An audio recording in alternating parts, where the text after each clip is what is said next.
Page 2. Berdamai dengan diri sendiri.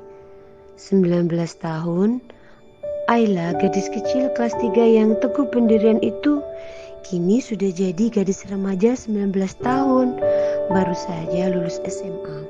Semua orang juga tahu kalau masa setelah lulus SMA itu bagai dua mata koin, akan jadi masa yang paling membahagiakan bagi mereka yang sudah terjamin akan bagaimana kelanjutannya. Tapi bisa juga jadi masa yang paling kelam bagi mereka yang belum mendapat kepastian akan masa depannya. Lalu bagaimana dengan Ayla? Masuk di kategori manakah gadis itu? Ay, ikut aku ayo. Ratih menyeret lengan Ayla agar gadis itu bangkit dari duduknya. Akhir-akhir ini Ayla jadi malas diajak kemana-mana. Bahkan teman masa kecilnya itu harus menyeret lengan Ayla agar dia mau bangun. Ratih teman sekelas Ayla. Mereka dulu bahkan sempat bermasalah, namun siapa sangka pasca kejadian masa lalu itu, kini keduanya seolah tak terpisah. Melakukan kegiatan pondok berdua, berada di kelas yang sama dan tidur di kamar yang sama. Udah deh Ratih, aku malas, sana sendiri aja. Cuma ngajar anak kelas 1 kan, gampang itu. Sejak mereka kelas 12, Pak Yasin selaku pengurus pondok Darul Ulum meminta keduanya mengamalkan ilmu yang mereka punya kepada adik-adik kelas di pondok. Setiap sore, Ayla dan Ratih akan mengajari mereka, mulai dari mengaji sampai mata pelajaran umum sebagai tambahan.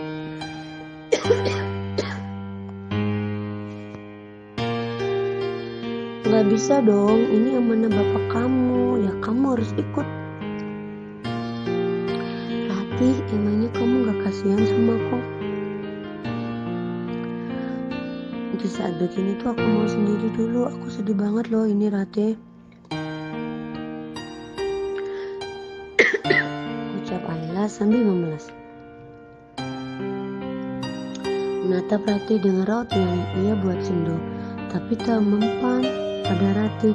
Alah, jujur aja deh Ayla, kamu gak sedih sama sekali kan?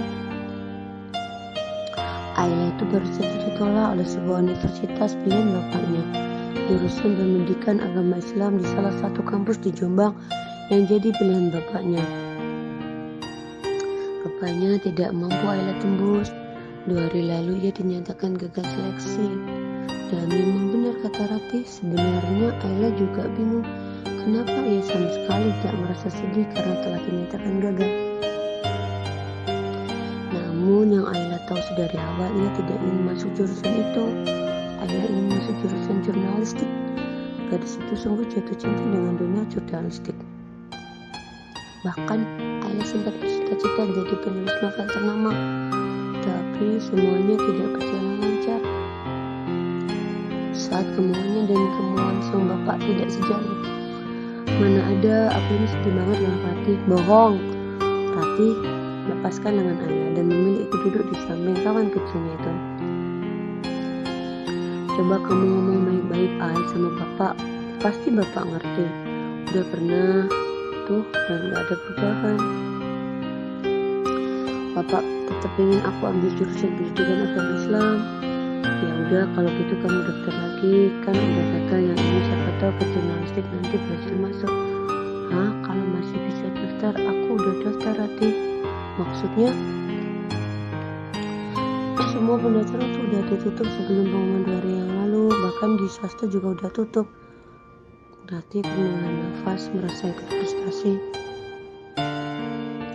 Emangnya kamu gak cari-cari info dulu apa gimana kok bisa sampai kelewatan?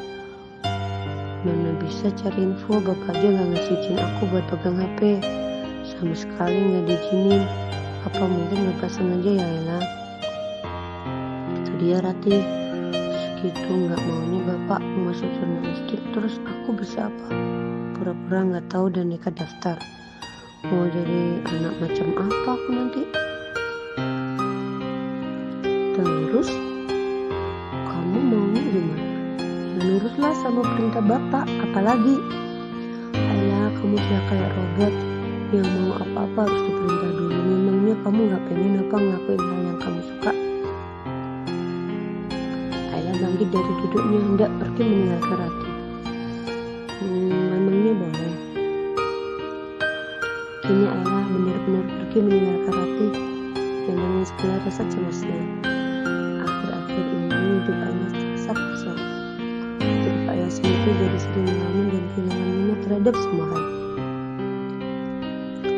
Hal ini terjadi mulai 3 bulan lalu saat orang tua Ayla tidak merestuinya masuk ke jurusan jurnalistik. Alih-alih jurnalistik, kedua orang tua Ayla mau putri satu-satunya itu masuk ke jurusan pendidikan agama Islam.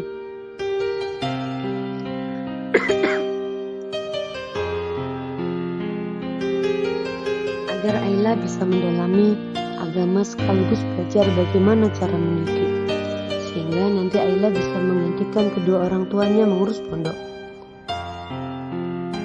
Namun, gadis 19 tahun itu sudah jatuh cinta pada jurnalistik sejak awal masuk SMA. Bahkan, Ayla pernah bercita-cita jadi seorang penulis novel. Ia tidak keberatan saat bapaknya meminta Ayla mengurus pondok. Tapi Ayla tidak suka jika harus fokus pada satu hal saja. Ayla sudah membuat rencana setelah lulus dari jurusan jurnalistik nanti, ia akan bekerja jadi penulis sambil mengurus pondok. Tapi sayangnya lisan Ayla tak mampu membuat bapak dan ibunya mengerti, sehingga akhirnya ia harus menurut untuk daftar ke jurusan pendidikan agama Islam. Setelah mengikuti ujian, Ayla bahkan tak tahu harus menunggu pengumuman dengan perasaan bagaimana.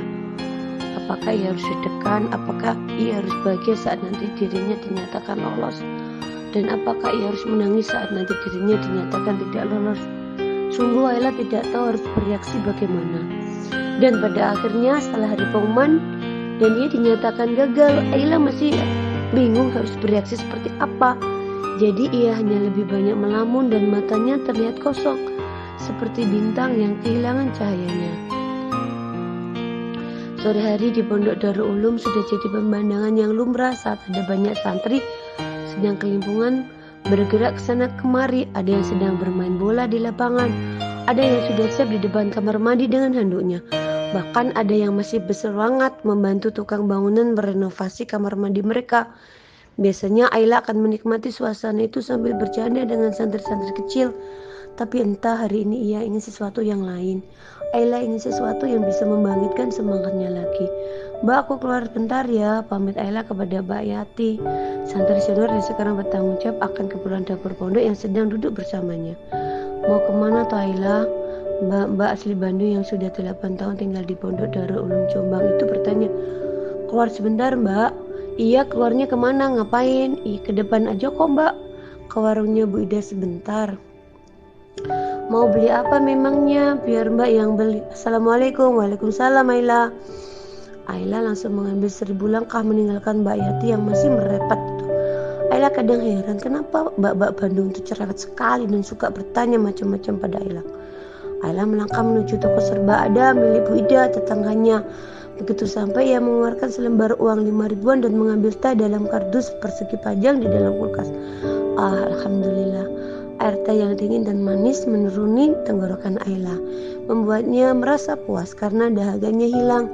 Gak puasa Mbak Desi? Desi siapa? Ayla memutar bola matanya pura-pura kesal. Pasalnya ibu-ibu 53 tahun itu selalu saja memanggil Ayla dengan nama Desi. Padahal namanya Laila Aidah sama sekali tak ada unsur Desi di dalamnya. Bagaimana bisa ibu-ibu kelewat kreatif itu namanya Desi, menamainya Desi?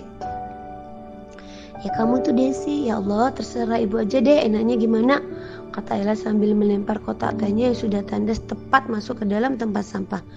Enaknya sore-sore begini minum teh ya Mbak Desi ya? Ya Bu, soalnya tehnya dingin bisa meredam apa? Meredam emosi.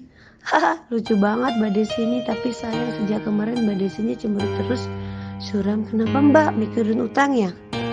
Ayla hanya bisa melotot tak terima dikatai punya utang. Hah? Mbak Desi kan masih 19 tahun, masa iya sudah punya utang? Buat apa sih Mbak? Buat apa? Kalau butuh sini bilang sama ibu, diutangin juga sama ibu. Iya, pakai bunga 30%. Ini alasan kenapa Ayla selalu melarikan diri ke tus serba Bu Ida saat dirinya tengah stres, entah hanya untuk minum teh kemasan atau mendengarkan celotehan-celotehan lucu dari Bu Ida. Kenapa Mbak? Sini cerita sama Ibu. Bu Ida dengan senyum keibuannya duduk di depan kursi Ayla dan mencoba membuat gadis itu nyaman untuk berkeluh kesah padanya, karena Bu Ida paham ada yang tidak beres dari sikap Ayla akhir-akhir ini. Emangnya saya kelihatan bagaimana Bu? Apa ya Mbak, kayak redup gitu loh. Dulu waktu Mbak Desi kesini ya dari sana aja tuh, dari seberang jalan udah sila banget Mbak, tapi sekarang cahayanya hilang. Saya juga nggak tahu Bu, pokoknya sekarang saya nggak tahu apa yang harus saya lakukan. Tiap bangun tidur saya bingung, sepanjang hari saya bingung mau ngapain, tahu-tahu udah malam. Terus saya tidur, bangun lagi dengan perasaan yang sama lagi. Mbak Desi nggak ada kegiatan. Ayla Bu, Desi aja Mbak Desi memang nggak ada kegiatan. Ayla menghela nafas, mau sampai kapanpun sepertinya ibu-ibu ini akan tetap memanggilnya Desi. Meski dalam nama panjangnya tak ada unsur kedesian sama sekali. Nggak ada Bu, kata bapaknya mau kuliah. Saya gagal Bu, saya nggak lolos seleksi ujian masuk. Bu Ida terdiam. Beliau mungkin tak memahami bagaimana rasanya tak lulus ujian masuk perguruan tinggi. Namun beliau memahami bagaimana perasaan Ayla. Bu Ida tidak menempuk punggung Ayla saat seseorang menginstruksinya. Bu Ida, ini harganya 5.000 kan? Seorang membeli, lagi-lagi ibu-ibu, menunjuk sebungkus besar sabun liquid untuk mencuci baju seharga 10.000. Sang pemilik toko, Bu Ida tak terima dan merasa harus mempertahankan harga sabun liquidnya. Mana ada 5.000, dilihat dong Bu, gede itu kemasannya 10.000 lah. Saya ambil dari sales aja udah 19.500. Masa mau dibeli 5.000? Rugi dong saya. Itu kan kecil loh Bu Ida. Ya udah saya beli setengah aja deh. Ya nggak gitu dong Bu. Nggak bisa beli ya segini. Kemasannya segini. Udah mana sini 10.000. Ayla hanya bisa memperhatikan kedua ibu-ibu itu ribut masalah harga sabun liquid. Jam di tangan Ayla menunjukkan pukul 5 sore.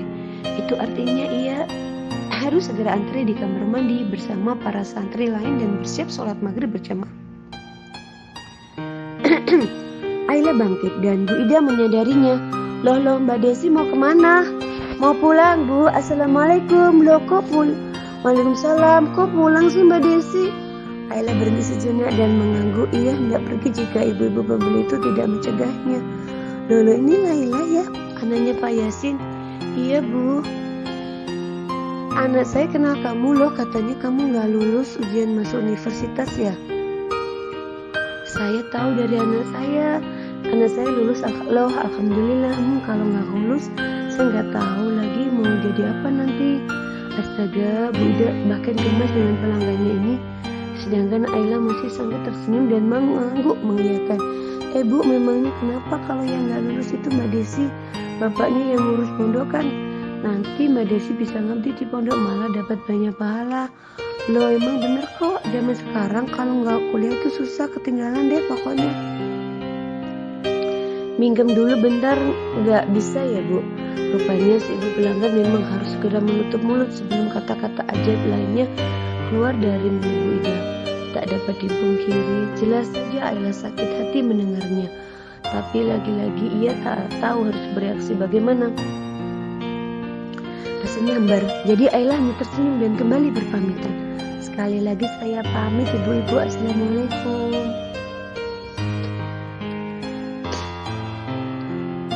Selepas maghrib, Ayla enggan meninggalkan musola pondok.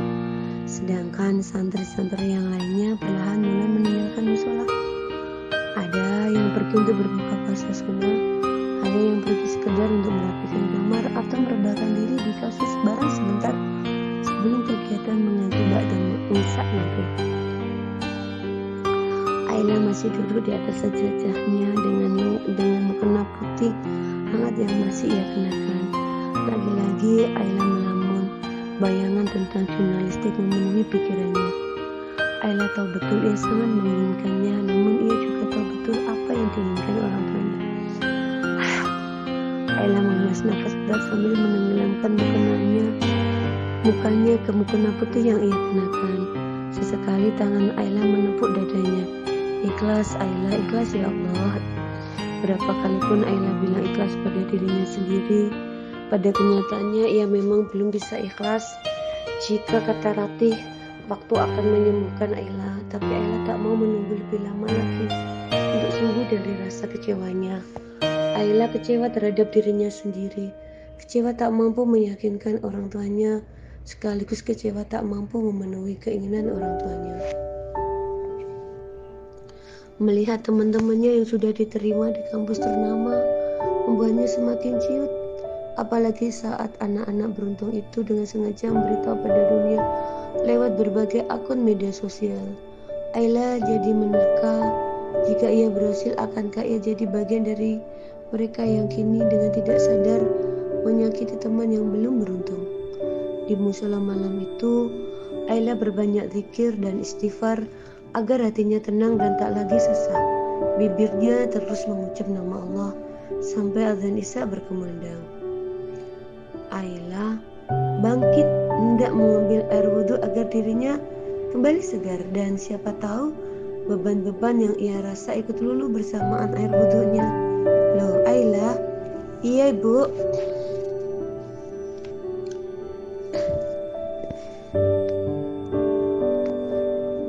Ayla berpapasan dengan sang ibu di serambi musola. Sejak kapan kamu di sini? Sejak maghrib tadi bu. Jadi kamu belum makan malam?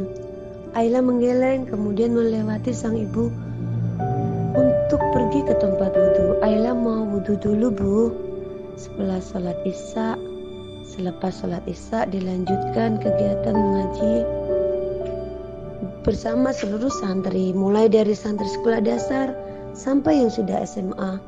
Semuanya berkumpul di masjid untuk mengaji bersama. Oleh karena itu suasananya lumayan ramai.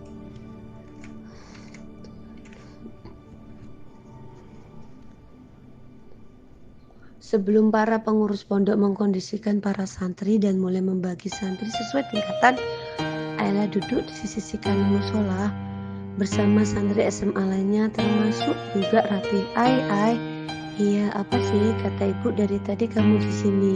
Iya, ngapain nggak ikut makan malam? Enggak nih, lagi nggak pengen. Ayla udah dong sedihnya. Siapa yang sedih? Nggak ada yang sedih. Kasihan ibu, beliau khawatir banget tahu. Iya tahu.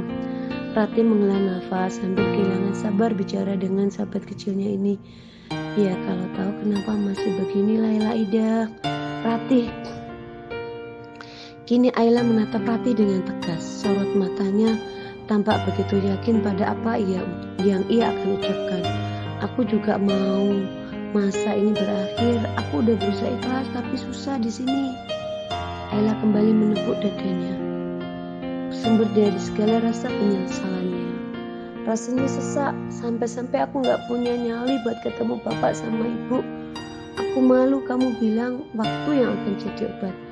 Tapi gak semudah itu Ratih, makin hari bukannya makin membaik. Aku makin muak sama diriku sendiri. Ayla, bapak sama ibu selalu bilang gak apa-apa, tapi aku tahu sebenarnya mereka kecewa sama aku. Aku gak berguna Ratih, aku gak bisa buat keinginan bapak ibu terwujud hanya karena jurusan jurnalistik yang belum tentu aku bisa masuk juga. Ayla tak tahan lagi bersikap biasa saja. Maka malam itu di serambi musola ia tumpahkan semua perasaannya di hadapan Ratih, sahabat baiknya sejak kecil. Ayla terlihat sangat frustasi, bahkan kedua pipinya basah karena air mata. Kedua matanya memerah dan tangannya tak berhenti meremas-remas mukena putih yang ia kenakan, membuat Ratih tak tahan untuk tidak ikut menangis dan memeluk sahabatnya erat. Ayla, kedua gadis yang tengah menangis sambil memeluk itu dikejutkan oleh suara yang sangat mereka kenal. Keduanya menoleh dengan wajah penuh air mata dan mendapati Bu Iva, ibu Ayla juga tengah menitikkan air mata. Mungkin beliau mendengar semua perkataan putrinya. Bu, Ayla mau balik ke musola saja ikut ngaji sama Ratih. Ayla hendak pergi keluar dari sebuah ruangan dengan segala perabot yang terbuat dari kayu. Ruangan Pak Yasin bapaknya. Namun sang ibu menahan lengan Ratih. "Kita ngobrol dulu sama bapak," ucap Bu Iva tegas. "Iya Bu, tapi setelah ngaji ya." Ayla janji setelah ngaji langsung kesini, janji. Seperti yang dikatakan pada Ratih tadi, Ayla benar-benar tak sanggup berlama-lama menatap wajah kedua orang tuanya. Maka ia harus berusaha menghindar sebisa mungkin saat ini, apalagi dari Bapak Yasin, bapaknya. Ceklek, pintu ruangan itu terbuka, menampilkan sosok Pak Yasin dengan sarung dan pecinya, membuat Ayla kembali duduk dan memilih menurut pada perintah ibunya. Pak Yasin duduk di tengah kursi, di tengah yang paling besar di antara lainnya. Beliau terus menatap Ayla, sedangkan sang putri yang ditatap oleh bapaknya hanya bisa menunduk. "Anak bapak," nduk Ayla. "Iya Pak, bapak sudah dengar dari ibu." Ayla sontak mengangkat kepalanya menghadap Ibu Iva, seolah minta penjelasan tentang apa yang ibunya katakan pada bapaknya. "Jadi itu alasan kamu menghindar bapak akhir-akhir ini?" Ayla tidak menghindar bapak, kebetulan saja Ayla jarang ketemu bapak. "Duk, iya Pak.